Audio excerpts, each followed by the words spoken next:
Lorsque nous parlons des questions de développement, il faut que nous donnions du contenu à ce que c'est que le patriotisme. C'est pourquoi nous l'avons intitulé « Le patriotisme au cœur du développement ».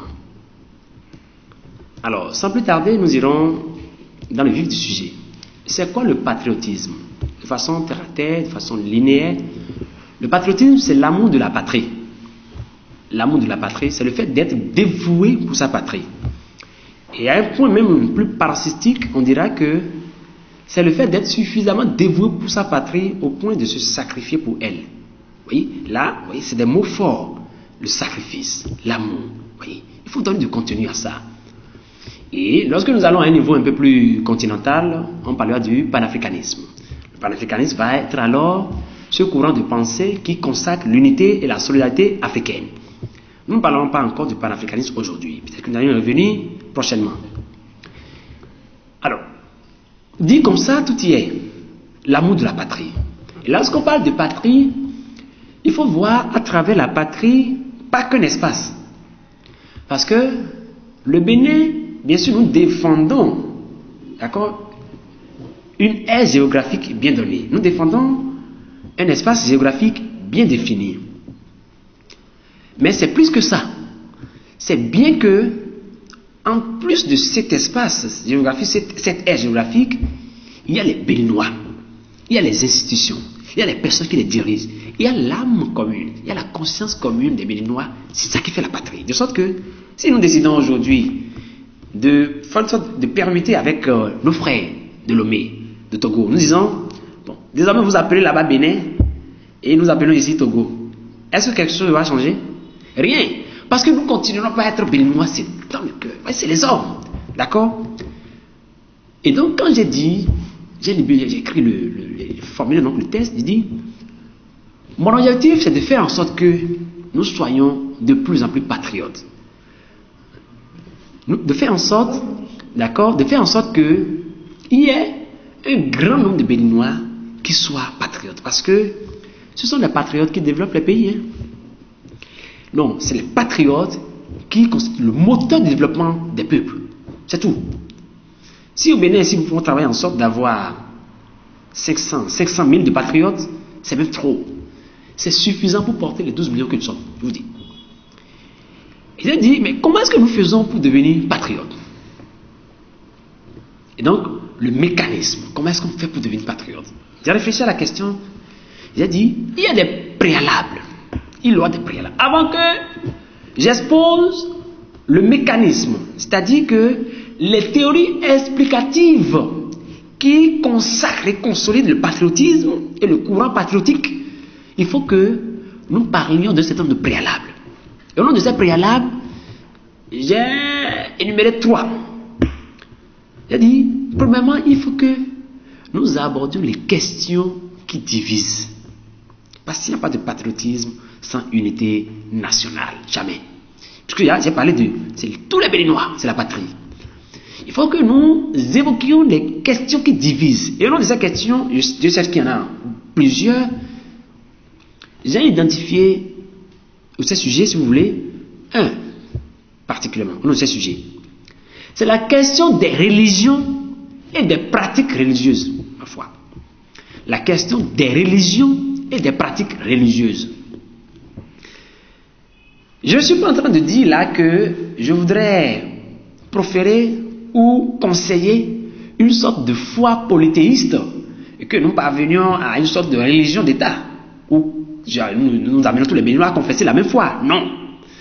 Je ne parle même pas de la création d'un conseil écuménique transreligieux pour dire que nous allons parler de la même voix, chrétiens, musulmans, vaudouistes. Non.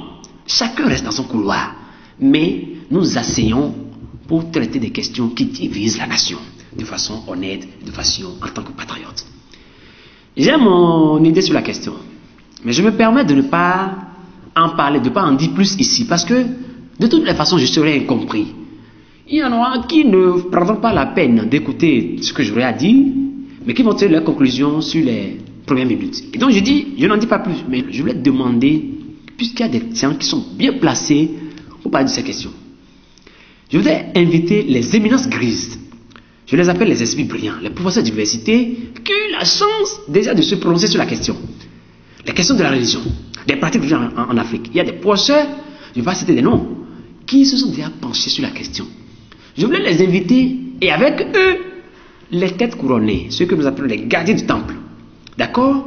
Les gardiens du temple. Et maintenant, nos hommes religieux, les prêtres, les pasteurs, les chargés, les spiritualistes, les gourous, ou toute personne incarnant des valeurs morales, il faut que toutes ces personnes s'asseyent avec la bénédiction du pouvoir d'État, c'est-à-dire sous le haut parrainage du président de la République et surtout du ministère de l'Intérieur, pour que les gens s'asseyent. Vous dites, qu'est-ce qui nous divise? Qu'est-ce qui nous divise et qu'est-ce que nous pouvons faire pour que la religion serve au contraire plutôt que d'être nuisible pour le développement dans les peuples africains? C'est le premier point. J'ai dit, ils sont mieux placés, beaucoup mieux placés que moi pour donner du contenu à cette partie-là. Je n'en dirai pas plus là.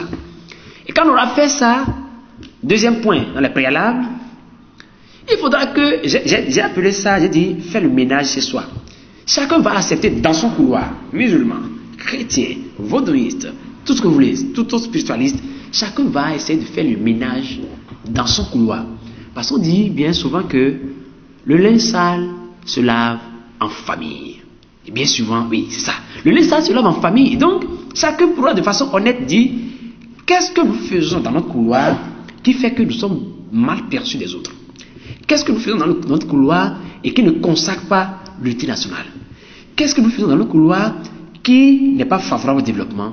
Chacun de façon honnête pourra faire ce travail et assainir. Parce que, je vais vous dire, là, sans hypocrisie aucune, la religion est en train, et les pratiques religieuses en Afrique, nous sommes en train d'atteindre des degrés de bêtise séculaire. Il y a des choses horribles qui se passent. Et ça a commencé déjà par faire tâche dure. Vous allez voir à l'intérieur du pays. Je ne voudrais pas parler de certains cas pour ne pas réveiller encore des souvenirs douloureux. Mais vous voyez bien de quoi je veux parler. Et si on ne se prend pas cette question, ça va continuer. Hein. Ça va continuer par se dégrader, s'effriter. Et c'est ça aussi hein, le béninois. Tant que ça ne nous concerne pas directement, nous faisons la politique de l'indifférence. C'est pas bien. Voilà. Chacun dans son couloir dira ce qu'il a à faire pour assainir, pour enlever les déchets. Deuxième point dans la prière. Quand on a fait ça, le troisième point dans la prière dit, il faut qu'on corrige les injustices. Alors, quand j'écrivais corriger les injustices, j'avais bien quelque chose en tête. Mais non, si aujourd'hui nous allons essayer de corriger toutes les injustices, ça va amener trop de remue-ménage dans nos pratiques. Et nous allons nous retrouver dans les situations de vouloir corriger trop de choses. Et j'ai dit, ce qu'on va faire simplement à ce niveau, c'est que j'invite humblement le président de la République, son Excellence, Monsieur Patrice Athanase Guillaume Talon. Je l'invite, tel qu'il le fait déjà avec élégance, avec prestance. Il est brillant, ça, tout le monde le sait. Continuez par être neutre vis-à-vis des courants religieux. Parce qu'il est le père de la nation. Et donc, l'on ne doit pas sentir que le père préfère tel enfant à l'autre. On ne doit pas le voir plus proche des catholiques que des célestes. On ne doit pas le voir plus proche des célestes que des protestants. On ne doit pas le voir plus proche des protestants que des vaudistes. On ne doit pas le voir plus proche des vaudistes que des musulmans. Et ainsi de suite. Ça veut dire qu'en tant que père de la nation, il doit afficher, et le fait déjà bien. Je voulais simplement les exhorter à le faire davantage pour que l'on ne sente pas qu'il y ait une discrimination. Parce que c'est ça qui constitue le foyer de frustration. Et tant que c'est frustré, ça met en mal la cohésion nationale. Premier élément. Bien sûr, en tant que chrétien, je pense qu'il est catholique.